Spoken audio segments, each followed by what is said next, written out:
உலக தலைவர்கள் ரெண்டு பேரை மீட் பண்ணி என்ன பேசிக்கிறாங்க அப்படிங்கிறத உலகத்தில் இருக்கக்கூடிய மக்கள் நிச்சயமாக பெரிய எதிர்பார்ப்போடு தேடுவாங்க. அந்த வகையில் சவுதி அரேபியா அப்படிங்கிற அந்த நாட்டினுடைய இளவரசரும் அமெரிக்காவினுடைய அதிபர் டொனால்டு ட்ரம்ப்பும் சந்தித்து பேசிக்கிட்ட விஷயங்கள் என்ன? இந்த மீட்டிங்கில் ஒரு இரவு விருந்து வேற நடந்திருக்கு. அந்த இரவு விருந்தில் யார் யாரெல்லாம் பார்ட்டிசிபேட் பண்ணியிருக்காங்க, நீங்கள் சற்றும் எதிர்பாராத மனிதர்கள் எல்லாருமே அந்த இடத்துல குவிஞ்சிருக்காங்க. அப்படி அமெரிக்காவில் நடந்திருக்கக்கூடிய மிக முக்கியமான மீட்டிங், இதில் என்னென்ன ஒப்பந்தங்கள்லாம் கையெழுத்தாயிருக்கு, அது ஈரானுக்கோ காசாவுக்கோ எந்த அளவிற்கு பயன்படும் அப்படிங்கிற விஷயங்கள், மிடில் ஈஸ்டில் ஒரு புதியதொரு நேட்டோ ஃபார்மேஷன் நடந்திருக்கா அப்படிங்கிற புதியதொரு கேள்வி, அதற்கான விடை தான் இந்த வீடியோ. வாங்க பார்க்கலாம் உறவுகளே, இது பிரசாத் சிக்னேச்சர். உங்களுடைய தொழில் சம்பந்தமான விளம்பரங்களை நமது சேனலில் ஒளிபரப்ப உங்களுக்கான அருமையான வாய்ப்பு. Prasad signature media broadcasting private limited. நீங்க நியூஸ் ரீடரா மாறணுமா, கண்டென்ட் கிரியேட்டரா உருவாகணுமா, சேட்டலைட் சேனல்ல ரிப்போர்ட்டரா வேலை பார்க்கணுமா, டாக்குமெண்ட்ரி மேக்கிங்ல இருந்து ஜேர்னலிசம் பற்றிய முழுமையான பயிற்சி பெற உங்களுக்கான அருமையான வாய்ப்பு. எங்களை தேடி வாங்க. ஆன்லைன் மற்றும் நேரடி பயிற்சி வகுப்புகளும் சர்டிபிகேட் கோர்ஸாவை கத்துத்தரும். மீடியா துறையில் 10 ஆண்டுகளுக்கு மேல அனுபவம் உள்ளவர்கள் பயிற்சி கொடுப்பார்கள். வாய்ஸ் ஓவர் தொடங்கி வாய்ஸ்லெஸ் பீப்புளுக்காக உங்களை சிறந்த ஜேர்னலிஸ்டா உருவாக்க வேண்டியது எங்களோட பொறுப்பு. ஸ்கூல்ஸ் அண்ட் காலேஜஸ்ல ஜூனியர் ஜேர்னலிஸ்ட்ங்கிற பேர்ல ஒர்க் ஷாப்பும் கண்டக்ட் பண்ணி கொடுக்கிறோம். மோட்டிவேஷனல் ஸ்பீக்கரா கடந்த 15 ஆண்டுகளா கல்வி நிறுவனங்களுக்கு நிகழ்ச்சிகளும் நடத்தி தரோம். தொடர்புக்கு 9944790333 94493594 prasadsignature@gmail.com. சிவப்பு கம்பள வரவேற்பு அப்படிங்கிறது அமெரிக்காவினுடைய அதிபர் டொனால்டு ட்ரம்ப் இருக்கும்போது ஒருத்தருக்கு கொடுக்கப்படுது அப்படின்னா அது ரொம்ப ரொம்ப அதிமுக்கியத்துவம் வாய்ந்தது. காரணம் என்னன்னா, அவரவு எளிமையாலாம் ட்ரம்ப் ஒருத்தரை வெளியில சூப்பராக ரெட் கார்பெட்லாம் போட்டு வரவேற்க மாட்டார். ஈவன் ஜெலன்ஸ்கிலாம் வர்றாரு அப்படின்னா அவருக்கு அவரோட காரில் வருவார், ஓவல் ஆஃபீஸ்லேயே வச்சு சந்தித்து பேசி அசிங்கப்படுத்தி அனுப்பிச்சி வச்சுருவாங்க. ஈவன் தென்னாப்பிரிக்காவினுடைய அதிபருக்கு கூட அதே மாதிரியான நிகழ்வு தான் நடந்தது. துருக்கிக்கும் அதே மாதிரியான சுச்சுவேஷன் தான். சவுதி அரேபியாவினுடைய பிரின்ஸ் அப்படிப்பட்டவர் அல்ல. அவருக்கு புதியதொரு குதிரைகள்லாம் அரேஞ்ச் பண்ணி நீட்டாக ஒரு போர் விமானங்கள்லாம் அவரை வரவேற்பதற்காக அணிவகுத்த காட்சிகள் இதெல்லாமே சூப்பராக இருந்தது. ஒரு பக்கா செட்டப்பை ட்ரம்ப் அரேஞ்ச் பண்ணியிருந்தார் அப்படிங்கிறது தான். அந்த காட்சிகள் ரொம்ப முக்கியத்துவம் வாய்ந்தது. அதை தான் நீங்கள் பார்த்துட்ருக்கீங்க. சரி, இதில் ரொம்ப ரொம்ப இம்பார்ட்டண்டான விஷயம் என்ன அப்படின்னா, அங்கே நடந்த நைட் டின்னர் பார்ட்டி தான். ஸோ டின்னர் பார்ட்டியில் ரொம்ப ரொம்ப முக்கியத்துவம் வாய்ந்த ஒரு நபர்களும் பார்ட்டிசிபேட் பண்ணாங்கன்னு ஓப்பனிங்கில் சொன்னேன். அது யார் யாருன்னா, எலான் மஸ்க்.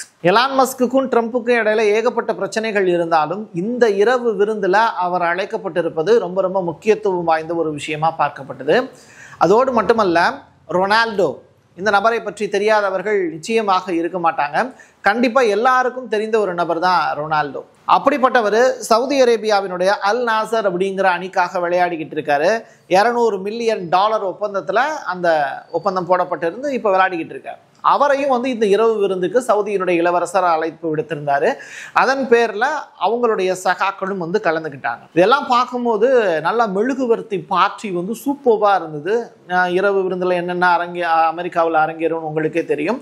அந்த சியர்ஸ் தட்டிக்கிட்ட காட்சிகள் எல்லாமே நீங்கள் பார்க்க முடியும். சரி, இதெல்லாம் நார்மலாக ஒரு விஷயம். 2 தலைவர்கள் மீட் பண்ணும்போது நடக்கிற விஷயங்கள் தான். முக்கியமான ஒப்பந்தங்கள் என்ன கையெழுத்தாயிருக்கு அப்படின்னு சொல்லி தேடி பார்க்கும்போது, காசாவினுடைய மறு கட்டமைப்புக்கு சவுதி எவ்வளவு பணம் கொடுத்தது அப்படின்னு ரிப்போர்ட்டர்ஸ் இதையெல்லாம் முடிச்சுட்டாங்க, ஜாலியாக இருந்துட்டாங்க. அதுக்கப்புறம் ப்ரெஸ் மீட் ஒன்று வைப்பாங்கல்ல, அதில் இந்த கேள்விகள் முன்வைக்கப்படுது. அப்போது அதற்கு சவுதியினுடைய இளவரசர் பதில் சொல்கிறதுக்கு முன்னாடி டிஸ்கஸ் பண்ணிக்கிட்டு இருக்கோம் அப்படிங்கிறது மட்டும்தான் சொல்லியிருந்தார். பட் ட்ரம்ப் சொல்லியிருக்கக்கூடிய விஷயம் அது நிறைய இருக்கும். சவுதி அரேபியா நிச்சயமாக காசாவுக்கு நிறையா செய்வாங்க, அவருக்கு அது ரொம்ப முக்கியத்துவம் வாய்ந்தது அப்படிங்கிற ஸ்டேட்மெண்ட்டை சொல்லியிருந்தார். How much money is Saudi Arabia giving for Gaza reconstruction? Well, we are in discussion about that. Still, there is no amount being named, but we will definitely help. Yeah, he's going to. It's very important to him. So இதுவும் அந்த இடத்துல பேசப்பட்ட ஒரு விஷயம். அதற்கு பிறகு ஈரானுடன் அணுசக்தி ஒப்பந்தம் செய்வதற்கு தயாராக இருக்கிறோம் அப்படின்னு ட்ரம்ப் சொல்லியிருக்கக்கூடிய விஷயமும் இந்த இடத்துல பேசுபொருள். ஈரான்கிட்ட ஏற்கனவே அணுசக்தி ஒப்பந்தம் தொடர்பாக அவங்க ஏகப்பட்ட விஷயங்கள் பேசியிருக்காங்க, அது இல்லைன்னு சொல்லலை. பட் B2 பாமை ஒரு நாட்டின் மீது போட்டோம், அதை ரொம்ப கெத்தாக சவுதியினுடைய இளவரசரை வச்சுக்கிட்டே சொல்லும் போது சவுதியினுடைய இளவரசர் அப்படியே கையை பசைஞ்சுக்கிட்டு இப்படியே உட்காந்தே இருந்தார். ஏன்னா அது அவருக்கு ஒரு நெருடலான ஒரு விஷயம். ஏன்னா இஸ்லாமிக் பார்ட்டி எல்லாமே அதில் ஒன் ஆஃப் த மெம்பர்ஸ் தான். ஸோ ஓஐசி அப்படிங்கிற அந்த மீட்டிங்லையும் அவங்க ரொம்ப இம்பார்ட்டண்டான ஒரு ஆளுங்க தான். ஒபக் ப்ளஸ் டீம்லையும் ஈரானும் சவுதி அரேபியாவும் கூட்டாளிகள் தான். இப்படிப்பட்ட நிலைமையில் ஈரானை பற்றிய பேச்சின் போது சவுதியினுடைய இளவரசர் முகம் சுளித்த காட்சிகளும் இணையத்தில் வைரல் ஆகிட்டு இருக்கு. சவுதியுடன் இராணுவ ஒப்பந்தம் பலப்படும் அப்படிங்கிற ஸ்டேட்மெண்ட்டை ட்ரம்ப் அவர்கள் சொல்லியிருக்கார். ஸோ இராணுவ ஒப்பந்தம் பலப்படும் அப்படின்னா எதனால இந்த ஒரு ஸ்டேட்மெண்ட்டை சவுதியினுடைய இளவரசரை பார்த்து சொல்லியிருக்காரு அப்படின்னா, அவங்க 2 பேரும் பேசிக்கிட்டு இருக்கும்போது ஒரு முக்கியமான விஷயத்த சொன்னாங்க. $600 பில்லியன் அளவிற்கான ஒப்பந்தத்தில் கையெழுத்திட போகிறோம் அப்படிங்கிறத அந்த ஸ்டேட்மெண்ட். ஃப்ராக்ஷன் ஆஃப் செகண்டில் ட்ரம்ப் அதை அப்படியே மாற்றி, ஏன் $1 ட்ரில்லியன் அளவிற்கு நீங்கள் உங்களுடைய பங்களிப்பை கொடுக்கக்கூடாதா அப்படிங்கிற ஸ்டேட்மெண்ட்டை சொன்ன உடனே சவுதியினுடைய இளவரசர் உடனே சொல்கிறாரு, ஏன் கண்டிப்பாக செஞ்சிடலாம் அப்படின்னு சொல்கிறாரு. ஆக மொத்தத்தில் ஒரே ஒரு சின்ன ஒரு மீட்டிங்லேயே எவ்வளவு பணம் கூடுதலாக இன்வெஸ்ட்மெண்ட் வந்து ட்ரம்ப் கேட்டு வாங்கியிருக்காரு. இதுதான் ட்ரம்பினுடைய புத்திசாலித்தனம். இதெல்லாம் பார்த்துக்கிட்டு இருந்த ப்ரெஸ் மீட்டில் இருக்கக்கூடிய ஒரு லேடி வந்து கேட்ட விஷயங்கள் தான் ரொம்ப இன்ட்ரெஸ்டிங்கானது. சவுதி அரேபியாவோடு நீங்கள் கொண்டிருக்கக்கூடிய உறவு அப்படிங்கிறது உங்களுடைய குடும்ப நலனுக்கானது. அது மட்டும் இல்லை, நீங்கள் உங்களுடைய குடும்ப உறுப்பினர்கள் தான் அதிகமான அளவில் சவுதி அரேபியா நாட்டோடு வர்த்தகம் செஞ்சுக்கிட்டு இருக்காங்க. அது உண்மைதானே ட்ரம்ப் அப்படின்னு அவங்க கேட்டாங்க. ஹூ ஆர் யூ அப்படின்னு திருப்பி வந்து ட்ரம்ப் கேள்வி கேட்குறாரு. ஆமா ரிப்போர்ட்டர், எந்த பத்திரிகையோட ரிப்போர்ட்டர் அப்படின்னு திருப்பி கேள்வி கேட்குறாரு. உடனே அவங்க சொல்கிறாங்க, ஏபிசி நியூஸுடைய ரிப்போர்ட்டர் நான் அப்படின்னு.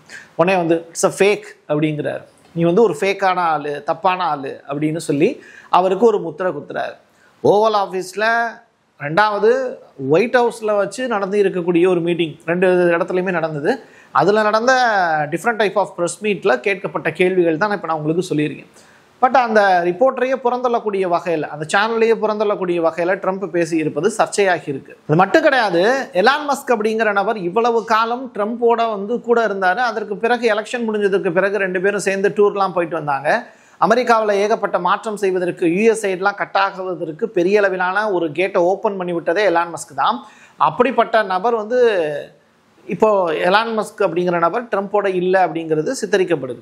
பட் 2 பேரும் சேர்ந்து தான் இருக்காங்க அப்படிங்கிறத இந்த மீட்டிங் மூலியமாக அப்ரூவ் ஆகுது. உலகத்தினுடைய பெரிய பணக்காரர் அப்படிங்கிற அந்த போஸ்டிங்கில் மறுபடியும் தன்னை தக்க வச்சிருக்கக்கூடிய எலான் மஸ்க் இப்போ சவுதி அரேபியாவில் ஏகப்பட்ட இன்வெஸ்ட்மெண்ட் செய்வதற்கு ட்ரம்ப் ஒரு காரணமாக இருக்கிறார் அப்படிங்கிறது தான் கிடைச்சிருக்கக்கூடிய கூடுதல் தகவல். அது மட்டுமல்ல, எப்ஸ்டீன் ஃபைல்ஸ் பற்றிய விவரங்கள் இன்னைக்கு அமெரிக்காவில் பேசுபொருளாக மாறி இருக்கு. இந்த எப்ஸ்டீன் அப்படிங்கிற நபர் வந்து 1970 தொடக்க காலகட்டத்தில் இருந்து ட்ரம்ப்போட ரொம்ப நட்புறவில் இருந்தார். ட்ரம்ப் இளமையாக இருந்த காலகட்டத்தில். இன்னைக்கு ட்ரம்ப்புக்கு 65-70 வயசுக்கு மேலே ஆயிடுச்சு. இப்படிப்பட்ட நிலைமையில் அந்த ட்ரம்ப்பு இளமையாக இருந்த காலகட்டத்தில் குழந்தைகளோடு பாலியல் வன்கொடுமையில் ஈடுபட்டார் அப்படிங்கிறது தான் அந்த எப்ஸ்டீன் ஃபைல்ஸ் வந்து சொல்லக்கூடிய விஷயம். அந்த எப்ஸ்டீன் எப்படி இறந்து போனார் அப்படிங்கிறதும் சஸ்பென்ஸாக தான் இருக்குது. அப்படிப்பட்ட ஃபைல் வந்து வெளியாகணும் அப்படிங்கிறது தான் ரிப்போர்ட்டர்ஸ் வந்து கொஸ்டினாக எழுப்பியிருந்தாங்க. அப்போ அவங்க கேட்டது, எலான் மஸ்கோட மறுபடியும் நீங்கள் இணைஞ்சிட்டீங்க, அப்படிப்பட்டவர் தான் உங்களை எப்ஸ்டீன் ஃபைல்ஸை வெளியிட சொல்லி கேட்டார். அதையும் இப்போ நீங்கள் எலான் மஸ்கோட ஃப்ரெண்ட் ஆகிட்டீங்க, பட் எப்ஸ்டீன் ஃபைல்ஸ் வந்து எப்போ வெளியிட போகிறீங்க அப்படிங்கிற கொஸ்டின். பட் இது அமெரிக்காவுக்கு இப்போ தேவையா அப்படிங்கிற கேள்வியை ரிப்போர்ட்டரை பார்த்து அவர் கேட்குறாரு. அது மட்டுமல்ல, இது தொடர்பான பேச்சுக்கள் அப்படிங்கிறது இப்போது ரிப்போர்ட்டர்ஸ்ட்டை மட்டும்தான் இருக்குமே தவிர அமெரிக்க மக்கள்கிட்ட அந்த கேள்வி இருக்குதா அப்படிங்கிறது எனக்கு தெரியலைங்கிறத ரொம்ப ஜென்டிலாக அதை கிராஸ் பண்ணி போயிட்டார் அந்த கொஸ்டினை. இது மட்டும் கிடையாது, யூஎஸ் வந்து மிக முக்கியமான டீல் வந்து இப்போ சவுதி அரேபியாவோட போட்டிருக்காங்கன்னு சொன்னால அதில் ஒரு இம்பார்ட்டண்டானது என்னென்னா F-35 அப்படிங்கிற போர் விமானம். இந்த போர் விமானங்கள் அதிகமான அளவில் இப்போது சவுதி அரேபியாவுக்கு கொடுக்க போகிறாங்க அப்படிங்கிற தகவல். அதே நேரத்தில் 300 ஆப்ரம்ஸ் டேங்க்ஸும் வந்து சவுதி அரேபியாவுக்கு கொடுக்க போகிறாங்க. இது எல்லாமே வர்த்தக ரிலேட்டடான உறவு தான். அதே நேரத்தில் நாட்டோ அப்படிங்கிற கூட்டமைப்பு பற்றி உங்களுக்கு தெரியும். ரஷ்யாவுக்கு எதிராக ஆரம்பிக்கப்பட்ட ஒரு அமைப்பு. அதற்கு பிறகு இப்போ அந்த நாடுகள் வந்து செயல்பாட்டில் இல்லை. ஏன்னா எல்லா நாடுகளுமே, யூரோப்பியன் யூனியன் கண்ட்ரீஸில் இருக்கிற எல்லா நாடுகளுமே செலவுக்கு காசு இல்லாமல் தவிக்கிறாங்க. ஸோ இப்படிப்பட்ட நிலையில் உக்ரைனுக்கு காசு கொடுக்கறதுக்கு கூட அந்த நாடுகளுக்கு வக்கில்லை. ஸோ நாட்டோவை கலட்டி விட்டுட்டு அமெரிக்கா இப்போ புதியதொரு உறவை சவுதி அரேபியாவோடு மேற்கொண்டு இருக்கு அப்படிங்கிறது தான் ஸ்டேட்மெண்ட். இதை ட்ரம்பே சொல்கிறார். New NATO team form.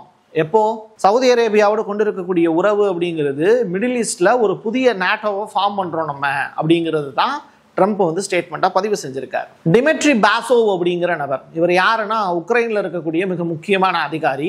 அவருடைய வீட்டுக்கு போய் பார்த்துருக்காங்க. மனுஷன் பார்த்தீங்கன்னா பணம் மழையில் நனைஞ்சிருக்கார். நம்மெல்லாம் பெட்டில் வந்து என்ன பண்ணுறீங்க, தண்ணி பெட்டில் இருந்து ஏகப்பட்ட பெட்டு வந்து இப்போ வந்துச்சு பஞ்சு மெத்தையிலேருந்து. ஆனால் பணத்தையே மெத்தையாக போட்டு அவர் படுத்து கிடந்த காட்சிகளை அப்படியே டிவியில் பார்க்க முடிஞ்சது. அந்த காட்சிகளை நான் கூட உங்களுக்கு ப்ளே பண்ணுறேன். ஸோ இப்படிப்பட்ட மனிதர்கள் வந்து உக்ரைனில் இருக்காங்க. ஆனால் உக்ரைனுடைய மக்கள் வந்து ரஷ்யா கிட்ட அடி வாங்கி செத்துக்கிட்டு இருக்காங்க. இது தனி நபருடைய நலனுக்காகவும் அங்கே இருக்கக்கூடிய அதிகாரிகளுடைய நலனுக்காகவும் தான் ஜெலன்ஸ்கி இந்த போரை நடத்திக்கிட்டு இருக்காரே தவிர உக்ரைன் மக்களுக்கானதாக இல்லை. ஊழல் புகாரில் சிக்கி தவிச்சுக்கிட்டு இருக்காங்க உக்ரைனுடைய அதிபர் ஜெலன்ஸ்கி மட்டுமல்ல, அவருடைய சகாக்களும். இது எல்லாத்தையும் தாண்டி சவுதி அரேபியாவோடு கொண்டிருக்கக்கூடிய உறவில் அணுசக்தி ஒப்பந்தம் அப்படிங்கிறது ரொம்ப முக்கியத்துவம் வாய்ந்ததுங்கிறாங்க. அதாவது சிவில் ரிலேட்டடான ஒரு நியூக் டீலையும் ட்ரம்ப் வந்து சைன் பண்ணியிருக்காரு அப்படிங்கிறது தான் கிடைச்சிருக்கக்கூடிய கூடுதல் தகவல். இது ஒரு பக்கம் பேசிக்கிட்டு இருக்கும் போதே ட்ரம்ப் வந்து தன்னுடைய ஸ்பீச்சில் ரொனால்டோ நம்ம நாட்டுக்கு வந்திருக்காரு, என்னுடைய மகன் வந்து மெஸ்ஸியினுடைய ஆட்டத்தை விட ரொனால்டோவினுடைய ஆட்டத்தை ரொம்ப ரசிப்பான் அப்படிங்கிறதையும் சொல்லியிருந்தார். ஸோ ரொனால்டோ அப்படிங்கிற ஒரு விளையாட்டு வீரனுக்கு கிடைத்திருக்கக்கூடிய அங்கீகாரம் அப்படிங்கிறது அமெரிக்காவினுடைய அதிபரே கூட அவரை பற்றி பெருமை பொங்க பேசக்கூடிய காட்சிகள் தான். ஒரு தனிநபருடைய அடையாளம் அப்படிங்கிறதும் திறமையும் அப்படிங்கிறதும் எங்கே போய் எதிரொலிக்குது அப்படிங்கிறத நீங்கள் தெரிஞ்சுக்கலாம். படிப்பு ஒரு பக்கம் முக்கியம்தான், பட் விளையாட்டு அப்படிங்கிறது மூலியமா இன்னைக்கு ஒரு மனுஷன் வந்து விண்ணை முட்டக்கூடிய அளவுக்கு கைத்தட்டல்களை வாங்கி குவிக்கிறாரு அப்படின்னா அது கால்பந்தாட்ட வீரர் ரொனால்டோவே சேரும். எல்லாத்தையும் தாண்டி காசாவை பற்றிய பேச்சுக்கள் சவுதி அரேபியா எதுவுமே பேசலையா அப்படின்னு கேட்டால் சவுதி அரேபியாவை விட அதன் மீது அக்கறை இருக்கக்கூடிய நபராக ட்ரம்ப் தான் தன்னை காமிச்சுக்கிட்டார். யுஎன்எஸ்சியில் தீர்மானம் போட்டது, அதில் வந்து சைனாவும் ரஷ்யாவும் வாக்களிக்காமல் இருந்தது. அதை எப்படி அவர் ஹேண்டில் பண்ணார்னா, சைனாவுக்கும் ரஷ்யாவுக்கும் காசாவில் அமைதி திரும்பணும் அப்படிங்கிற அந்த எண்ணமே அவங்களுக்கு கிடையாது அப்படிங்கிறத ஸ்டேட்மெண்ட்டாக சொல்லியிருக்காரு. ஸோ காசா ரிலேட்டடான அமைதியை விரும்புகிறது, அங்கே உலக நாடுகளுடைய மிக முக்கியமான இராணுவ நடவடிக்கை அந்த இடத்துல கொண்டு வந்து அமைதியை மீட்பது, இது எல்லாமே அமெரிக்காவினுடைய விருப்பம் அப்படிங்கிறத ஸ்டேட்மெண்ட்டாக சொல்லியிருக்காரு. இதற்கு அங்கே இருக்கக்கூடிய ஹமாஸ் ஓகே சொல்லலைங்கிறதையும் இந்த இடத்துல பதிவு செய்து நிறைவு செய்கிறேன். என் கையெழுத்து என் மக்களுக்கானது உறவுகளே. மீண்டும் ஒரு பதிவில் சந்திக்கலாம். நன்றி, வணக்கம். உங்களுடைய தொழில் சம்பந்தமான விளம்பரங்களை நமது சேனலில் ஒளிபரப்ப உங்களுக்கான அருமையான வாய்ப்பு. Prasad signature media broadcasting private limited. நீங்க நியூஸ் ரீடரா மாறணுமா, கண்டென்ட் கிரியேட்டரா உருவாகணுமா, சேட்டலைட் சேனல்ல ரிப்போர்ட்டரா வேலை பார்க்கணுமா, டாக்குமெண்ட்ரி மேக்கிங்ல இருந்து ஜேர்னலிசம் பற்றிய முழுமையான பயிற்சி பெற உங்களுக்கான அருமையான வாய்ப்பு. எங்களை தேடி வாங்க. ஆன்லைன் மற்றும் நேரடி பயிற்சி வகுப்புகளும் சர்டிபிகேட் கோர்ஸாவே கத்துத்தரும். மீடியா துறையில் 10 ஆண்டுகளுக்கு மேல அனுபவம் உள்ளவர்கள் பயிற்சி கொடுப்பார்கள். வாய்ஸ் ஓவர் தொடங்கி வாய்ஸ்லெஸ் பீப்புளுக்காக உங்களை சிறந்த ஜேர்னலிஸ்டா உருவாக்க வேண்டியது எங்களோட பொறுப்பு. ஸ்கூல்ஸ் அண்ட் காலேஜஸ்ல ஜூனியர் ஜேர்னலிஸ்ட்ங்கிற பேர்ல ஒர்க் ஷாப்பும் கண்டக்ட் பண்ணி கொடுக்கிறோம். மோட்டிவேஷனல் ஸ்பீக்கரா கடந்த 15 ஆண்டுகளா கல்வி நிறுவனங்களுக்கு நிகழ்ச்சிகளும் நடத்தி தரோம். தொடர்புக்கு 9944790333 94493594 prasad signature@gmail.com.